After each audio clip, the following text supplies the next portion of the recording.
దేవుడు ఏ మాట అయితే వాగ్దానం చేశాడు, ఇదిగో నేను బలపరుస్తా, మరలా నేను ఇక్కడ తీసుకొస్తానని అభయాన్ని ఇచ్చాడో ఆ యొక్క దేవాది దేవుడు సహోదరి హృదయాన్ని మార్చేశాడు. అంతేకాదు యశోరాగాన్ని చూశాడు, ఎవరి సంతానం, ఎవరి జనాంగము అంటే ఈయన అంటాడు, నీ సేవకునికి దయచేసిన దేవుడు, దేవుడు నీ సేవకునికి దయచేసిన పిల్లలే అన్నాడు. ప్రియ దేవుడు కదా, నిజంగా దేవుడు మనము వాడుకుంటాడు. దేవుని యొక్క శక్తి చేత అద్భుత కార్యాలు చేస్తూ ఉంటాడు.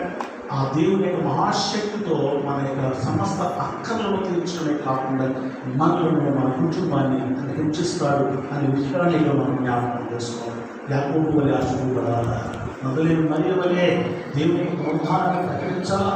అంతేకాదు పౌలు వలె ఆయన ప్రోత్సాహ బలముతో నీవు స్వార్థను ప్రకటించడమే కాకుండా అద్భుత కార్యములు చేసేటువంటి సాధనాలు కూడా ఈరోజు ముందు చేయాల్సిందంటే సంపాదించుకోండి. యేసుక్రీస్తును సొంత రక్షకుడిగా స్వీకరించాలి. ఏ గురువు లేకుండా నువ్వు జీవించవచ్చు. ఆ బలము చేత ఎన్నో ఆత్మను దర్శించవచ్చు.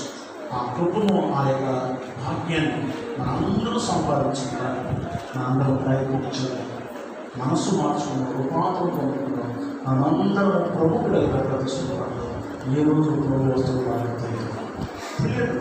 పాకిస్తాన్ ఇండియాకి యుద్ధం జరుగుతూ ఉన్నాయి. పాకిస్తాన్ ఎంపీలో యుద్ధం ప్రకటిస్తే ఏంటి? మన భక్తితో శ్రద్ధతో ప్రభుత్వం వేడుకుంటాం. క్రైస్తవులు ఎంతమంది చచ్చిపోయి మనం దేవుని యొక్క మహాబలముతో శక్తితో నింపబడి మనము ఆయన యొక్క రాకడ చూసేవారుగా ఆయన పొందిన పునరుద్ధాన బలాన్ని మనం కూడా పొందుతున్నాం. మరలా యేసు మన సజీవమై యేసును మనం ఎదుర్కొనే భాగ్యాన్ని సంపాదించడానికి దేవుడు మనకు సహాయం చేయడానికి